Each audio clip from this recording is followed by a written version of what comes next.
ऐसा कौन सा टेस्ट है जो कि आप पहले 3 महीने में करा के पता लगवा सकते हैं कि आपके पेट के अंदर जो बच्चा है उसका जेंडर क्या है।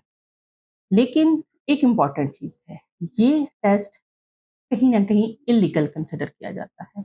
इल्लीगल इसलिए कंसिडर किया जाता है कि बहुत सारे कपल्स स्टार्ट के 3 महीनों में ये करवा के बेबी का जेंडर अगर उनके मतलब का ना हो, तो वो फीटोसाइड यानी कि अबॉर्शन की तरफ चले जाते हैं। इसलिए एज़ अ डॉक्टर सिर्फ़ इस काम के लिए इस टेस्ट को करना हमें थोड़ा-सा अनएथिकल लगता है।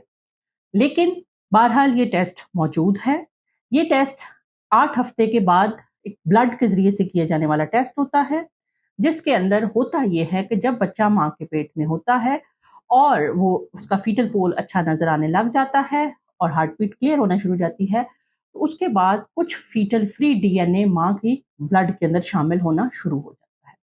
उस फीटल फ्री डीएनए को इस्तेमाल करते हुए जदीद टेक्नोलॉजी के साथ हम ये पता चला सकते हैं पहले 3 महीने 8-9 हफ्ते पे ही कि आपकी बॉडी के अंदर जो सेकंड डीएनए पाया जा रहा है, वो बॉय का है या गर्ल का है और उसके अंदर कोई जेनेटिक एब्नॉर्मैलिटी तो नहीं है। यूजुअली ये टेस्ट निप टेस्ट होता है और ये टेस्ट ज़्यादातर किया जाता है कि कहीं बच्चे के अंदर कोई डाउन सिंड्रोम, ट्राइसोमी 18, ट्राइसोमी 13 या कोई और जेनेटिक एब्नॉर्मैलिटी तो नहीं है। ये बड़ी जेनेटिक एब्नॉर्मैलिटीज़ को तो डिटेक्ट कर सकता है, लेकिन जीन लेवल की जो प्रॉब्लम्स होती हैं उनको डिटेक्ट नहीं कर सकता। इसी तरह से इस स्निप टेस्ट को यूज़ करते हुए हम पेशेंट का जेंडर भी बता सकते हैं।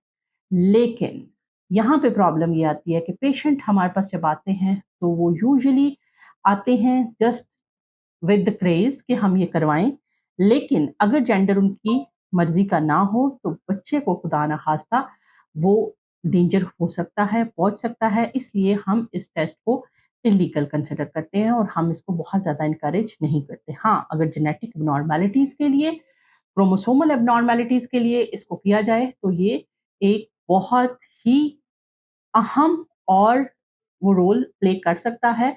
बजाय इसके कि आप एक एब्नॉर्मल बच्चा पैदा करें, आप पहले से टेस्ट करवा के ये एब्नॉर्मैलिटी जान सकते हैं।